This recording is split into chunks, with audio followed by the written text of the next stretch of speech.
Colonel অলি একটি কথা বলেছে যে তিনজন ডক্টর শফিকুর, মামুনুল হক এবং নাহিদ যদি একত্রে থাকে তাহলে বাংলাদেশে এই সরকার 7 দিনও টিকতে পারবে না। দেশবাসী আপনাদেরকে সজাগ থাকতে হবে। একটি নির্বাচিত সরকার, একটি ভঙ্গুর অবস্থা থেকে নির্বাচন হয়ে একটি দেশের সরকার গঠিত হয়েছে।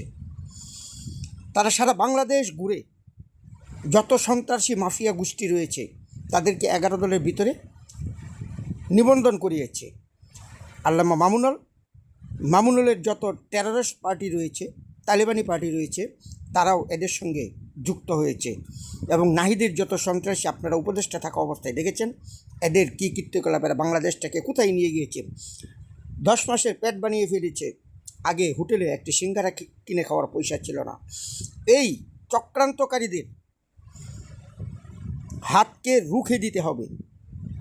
এরা সারা বাংলাদেশ ঘুরে ঘুরে বাইতুল মালের টাকা খরচ করে সারা বাংলাদেশ ঘুরে ঘুরে বাংলাদেশের যত সন্ত্রাসী প্রকৃতির লোক আছে সবদেরকে এদের 11 দলের ভিতরে প্রবেশ করিয়ে এখন বাংলাদেশটাকে নতুন করে আরেকটি রক্তক্ষয়ী সংঘর্ষের দিকে এগিয়ে নিয়ে বাংলাদেশের সাধারণ মানুষদেরকে বিপদগ্রস্ত করার জন্য চিন্তাভাবনা করছে। দেশবাসী আপনারা যদি রুখে দাঁড়ান, এই কালো থাবা যারা 71-এ বাংলাদেশের বিরুদ্ধে ছিল এবং 24-এর গণ অভ্যুত্থান করে যারা হাজার হাজার কোটি টাকা আত্মসাৎ করেছে এবং যিনি ইসলামের কাণ্ডারি হওয়ার পরেও যিনি ইসলামের ধ্বংসের একটি নীল নকশা তৈরি করছে আল্লামা মামুনুল, তাদেরকে রুখে দেওয়ার জন্যে আপনারা দেশের জনগণ সকলেই লাইনে দাঁড়িয়ে পড়ুন।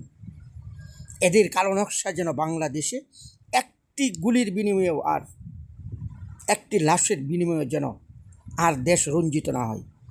এরা চাচ্ছে আরও রক্তের হুলি খেলা। এরা বাংলাদেশটাকে ধ্বংস